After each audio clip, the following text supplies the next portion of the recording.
Hey guys, it is Amy the Real Kid Tourist coming to you live once again from my office.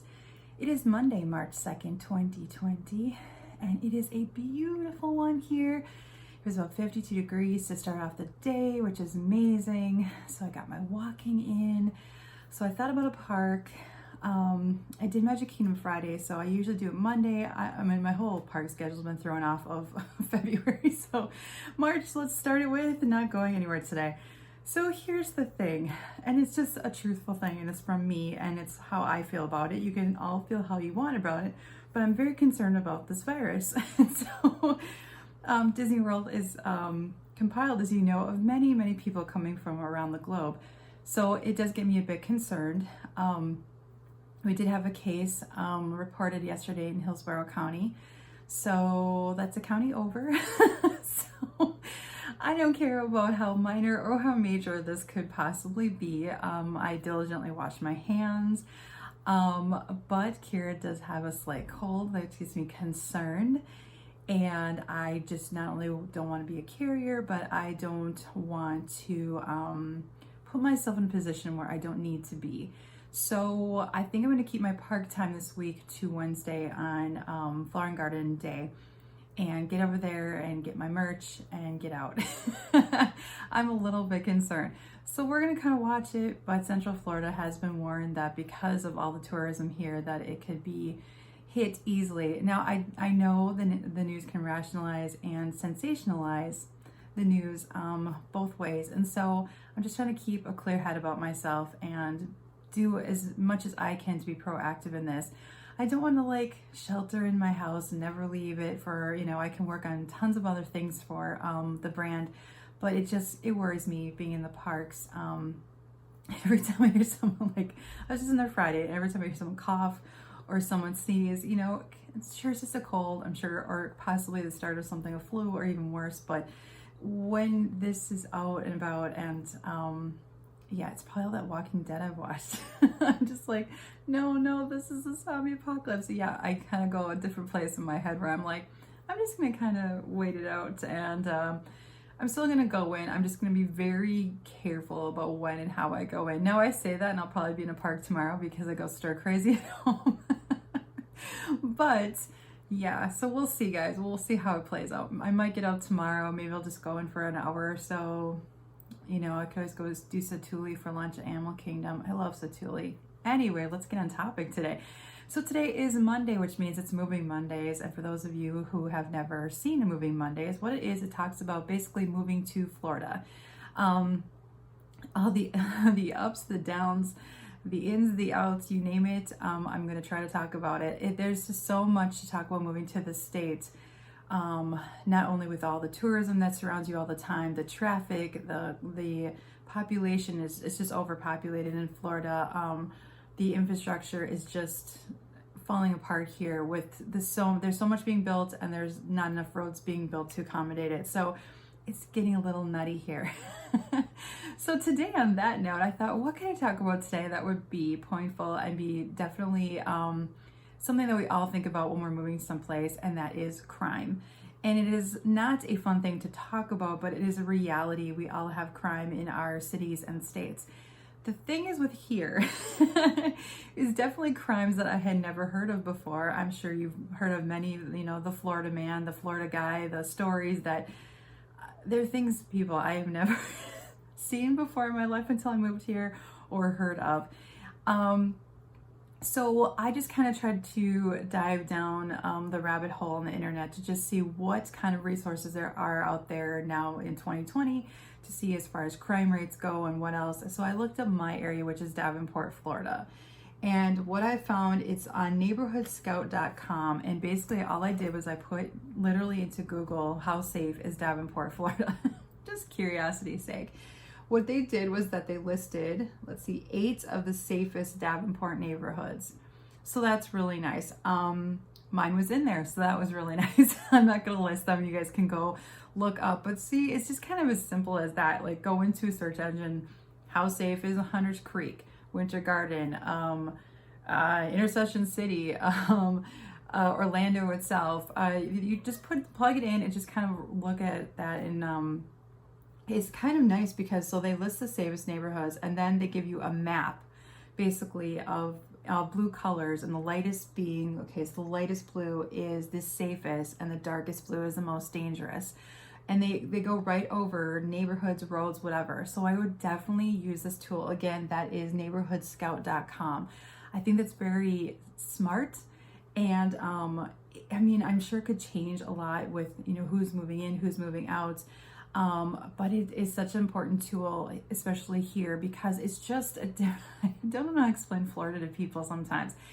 You can have a beautiful brand new suburb over here that's got brand new houses. They can be $500,000 homes, and literally across the street, you can have the homes that are falling apart, foreclosed, whatever. It's just that weird around here where there just isn't a continuity of suburbs versus, I don't know how to explain it. Like Winter Garden is a good example where you have like the brand new side of Winter Garden, and then you hit like, I forget though, it's not OBT, but it's something, whatever road that is in there, Colonial Drive, I think it is, and then like past Colonial Drive, it's the like the old side of Winter Garden. And so, you know, you can tell somebody, yeah, I live in this city or whatever, and it's hard to even picture, you know, now I live in Davenport, but Davenport like runs practically 30 miles one way or the other on US 27. The same thing with Claremont. It runs a good 30 miles one way or the other. And so when you have all that mileage in there, and then you have all these suburbs that are like I said, like a spinal cord is 27. You have all these suburbs off of that. It's kind of crazy because even though I live in Davenport, I don't get the Orlando news, even though that's closer. I get the Tampa Bay news, which is an hour away. Anyway, what does that have to do with crime? It is important that you look these stats up, that you study them, that you come out here and drive around, look at people and see patterns, talk to neighbors, you know, even if it's an uncomfortable thing for you, go up to a house and talk to them and see, you know, how's your, you know, safe has your neighborhood been or their neighborhood been. Okay, so then you go follow down the page, and then they say that Davenport is safer than 44% of U.S. cities. So not like the greatest. It says we've had 6 violent crimes, 72 property crimes, 78 total, and then this says per 1,000 residents, violent crime is 1.12, and the average of Florida is 3.85, and that's per 1,000 residents. And then you have my chances of becoming a victim of violent crime. It says 1 in 260 in Florida. Those are not good odds, guys. But in Davenport, it's 1 in 896. So a little better, right? That means I might not get, you know, shot at Walmart or, I don't know. They're the weirdest. Okay, let's go down that rabbit hole. Not shootings, let's not do that. But I'm saying how unsafe some of the parking lots are around here. I go to Haines City quite a bit for that Walmart, and I've told the story before where I was followed. Guy pulled up, was trying to talk to me. I didn't feel like I was being hit on. I felt like I was being part of some type of scam, like there's someone else who's gonna run up and grab my car. At the gas station here just recently, they've been warning us about don't be talking to a stranger like who comes up to you because the other person's trying to get into your car while you're talking to them. It's just, the crimes here are ridiculous, like the top of the chart stuff. And so you have to be vigilant here. I mean, you have to literally have your keys in your hand. Don't be texting while you're walking to your car. Watch everywhere around you 24/7. I can be very honest with you guys that I don't go a lot out at night. And I remember meeting a neighbor about 5-6 years ago when we first got here who told me that. She was like, yeah, Amy, I never go out at night. And I was like, never go out at night? Like, what about the parks and the fireworks? And then she's like, it's too dangerous around here. You don't want to go out at night. And I find myself, if you guys notice, all my park videos are from during the day. Honestly, but that is who I am as well. Like, I get up and I'm just like energized. If I don't run, I walk. If I can't do that, I go to the park and I walk. I get my steps in.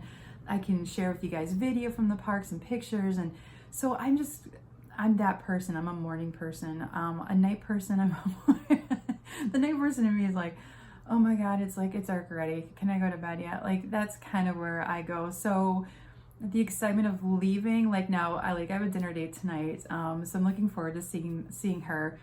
If I have a couple people who want to meet at night, or have like a girls' weekend next month where I'll probably be out quite a bit at night, it's different. I don't know, it's just a different feel, but it's pretty rare these days that I just leave the house to like run out and whatever. There's just too much, especially at night in parking lots. There's just too many stories I've heard that I don't even want to share. They're just scary, and so you have to be very proactive in that. And again, this is something that you have to think about if you're moving here, because if you're just like, well, no, I just want, the town where I pull up and I park and I walk out and I have to think about, somebody running up behind me and, shanking me or something horrific, or stealing my purse. I can't guarantee that's anywhere these days. I mean, it's 2020, but here it's just, I think people get desperate. I think they know that there's tourists here. And so what happens is that they prey on the tourists, that everything from stealing money, stealing purses, stealing cars, you just have to be vigilant. I think I shared the story last week on a vlog about a woman who had her doors wide open, her kids were in the car, and she was like getting gas and her husband had just ran in. And I said, ma'am, I would never leave your doors open here ever. People have known to jump in and grab something or grab your keys, and your kids are in the car. She's like, oh my God, thank you so much. And I was like, you're not from here, are you? She's like, no. I'm like, I'm just telling you, I'm trying to keep you safe.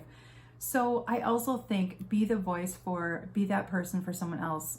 If you see somebody that is out of town and they don't realize they shouldn't have their doors wide open at a gas station, or I don't know, you see someone being followed. That's happened a couple times at the Publix around here and actually at Walmart, where someone's being followed outside to their car.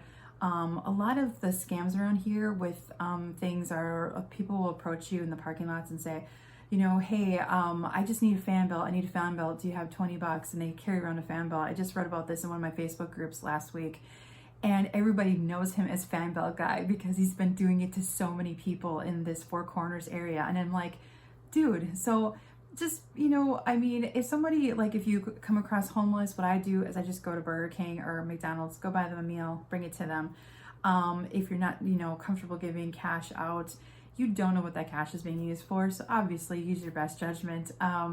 But when you see the same person doing it over and over again, and somehow they didn't get that fan belt replaced, or I had a woman come up to me and she's like, I just got to get over here someplace. Do you have any gas money? And I literally had zero cash on me. I just had no cash. A lot of people don't have cash on them anymore. And I was like, sorry, I don't, and she's just so angry that I didn't have it. And I saw her just like, she's just surveilled, so keep that in mind, like people like that, especially if you're sitting in your car and you're like, hey, I'm just going to shoot off this text message quick to somebody. And then you're just for the picking because they can see that. So lock your doors, especially when you're getting in your car. It's also easy when it gets hot out here that a lot of us like to roll our windows down and try to cool everything off before we get everything. That's another thing, watch for that, especially if you're by yourself. Anytime I'm by myself, going to Walmart, Target, Publix, I am always very aware. That's what I love about Publix, is that a lot of the baggers will walk you out to your car and put the groceries in. Not only is that that's a nice service to begin with, but it's just another security measure. I do believe there's strength in numbers. So just keep that in mind, that I've had to be absolutely vigilant here, and never this, not even half as much as in back in Wisconsin, never. I took my time, or, I read an email on the way to my car, or like my dad always, like, he taught me very well to have my keys ready and like have them ready between your fingers, like if someone tries to grab you, like he was very like good about that stuff. So I've always been very aware around me all the time. Even as I drive, I do the same thing. I'm always anticipating someone's going to cut me off because they're going too slow, and we're going near a major intersection, so they're looking for a turn. And so that's another thing. Let's go with crime and traffic. Okay, so just don't bother unless it's going to save your life to honk your horn. Don't bother honking your horn here. People take it as the middle finger. A lot of people do, but it appears in Florida that when you're flipping somebody off, or you shouldn't be. Don't do that at all. But especially if you're laying on the horn, you're just asking for an altercation with somebody. You just don't know who is cutting you off. You don't know if they are armed. You don't know what kind of day they've had, and just it's not worth your life. okay? Just listen to me. It's not worth your life.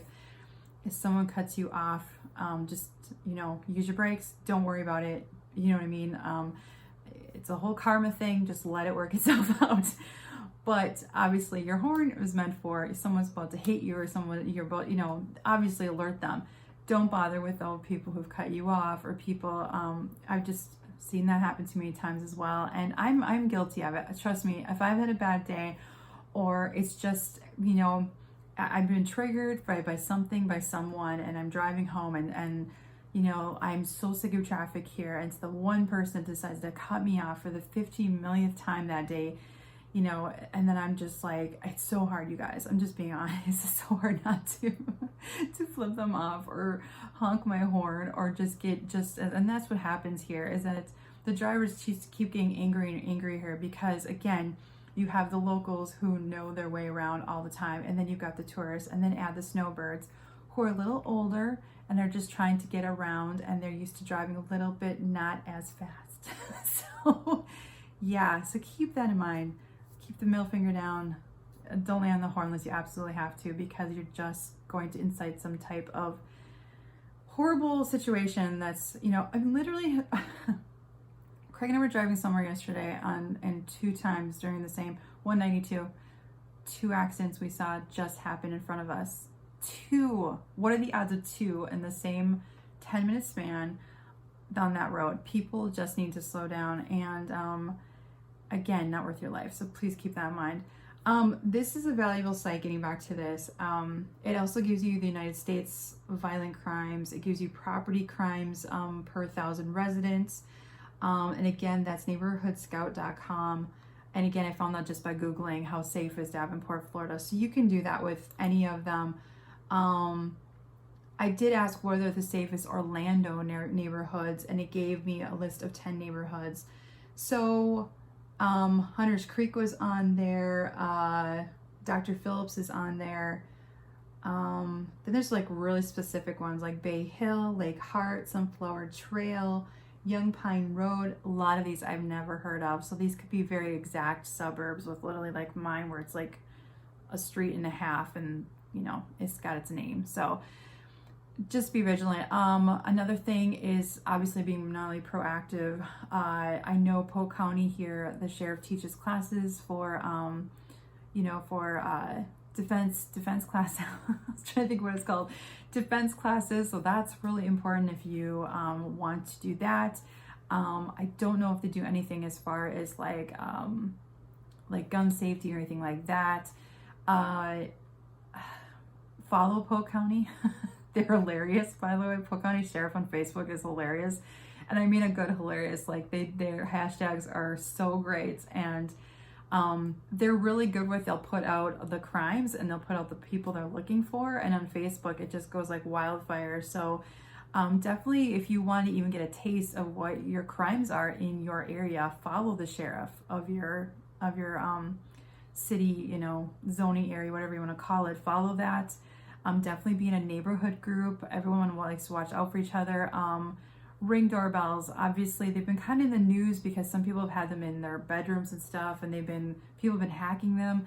We're back and forth on them. I think they're great because porch pirates are everywhere, and they especially are here in Florida. We have a lot of people out and about that walk and run like myself and Craig, and so I think a lot of us keep an eye out for each other. I see packages on people's doorways. I still see them 8 hours later when I walk again at the end of the day. So that's good. I mean, keep an eye out for your neighbors too. That really just helps. You see their packages, make sure that, if you know their work schedule, make sure they're still there at the end of the day, or possibly ask them, do you want do they want you to take them for them? Definitely, neighborhood watches don't seem to be a huge thing around here. They were in Wisconsin. There was always like ahead of it, there were meetings. And so I think that's always smart because there's always somebody home and there's always somebody gone. I mean, I know this is obvious stuff that you probably do in your own town, city, state, but in Florida, it just seems like you guys have heard about the Florida man, right? Like it's just these crazy stories of people doing the oddest stuff. And I've yet to understand, is it the heat, the humidity? There's just a different feel to the vibe of life down here. I don't think it's the theme parks. I really don't believe it's Los Central Florida. I think it's either lower or upper Florida. I don't know. I really don't know what it is, but you just have to be prepared for that. Oh, another crime that was just in our group recently was that someone was doing construction in a home, and next door they were using their water and electricity from her home to build the home next door, and that is theft of services. And so she was so irate because she was like, what do I do with this? And everyone was telling her, put outlet covers on, cut the power to your outside, sources, contact the builders. That's a lot of work, guys, for somebody who just, what common sense would be like, we're going to build a house next to you, and not only the noise we're going to cause, but we're going to steal your water and electricity. So keep that in mind if you are buying a brand new home in a brand new subdivision and there's just dirt everywhere and you're like, oh, this is going to be amazing. Make sure that nobody is stealing from your water and electricity once your home is done. I didn't even think that was a thing until I think it happened yesterday or the day before. So, I know, crime is endless, right? And get the big ones to the little ones. We just had these unfortunate murders in Celebration about a month ago now, I believe, and that's just horrendous and sad. And we all know, right? This could be the neighbor next door, and you just have to be vigilant for yourself and for your family. Always be aware when you run. I obviously run a lot, guys. I carry pepper spray. I am very aware of who's around me, my routes. I always make sure my iPhone is on so Craig can track me at any time, just so that he knows if something, I go quiet or he can't find me, something has gone wrong. I have an emergency on there as well to hit if something happens. Yeah, it is scary living here. When I say all this out loud, it's like, why am I living here? Because there's lots of good stuff here too, and unfortunately, even if I move somewhere else, we're gonna face the same thing of like, well, but they have this, and this, You think we've done it where we've looked across the nation before even Florida, like, we always dreamt of other areas, and then a horrific murder would happen there, and so it kind of sours your view of it. But then you have to kind of take a step back and be like, yeah, but that could be anywhere, So I'm vigilant. I'm aware of my surroundings. I don't do a whole lot at night if I can avoid it. And I just try to live a full life here without restricting myself because of the crime. I feel that once we get to that point where you don't want to leave your house anymore because it's so scary out there, then I think then it's time for a change and a move. So I hope this has helped you guys today. I hope you can go and find some information on there. Be proactive, be vigilant, and anywhere you can live, obviously with these tips, but I hope I helped somebody out there. I hope you have a wonderful Monday, and I will see you guys tomorrow. Bye.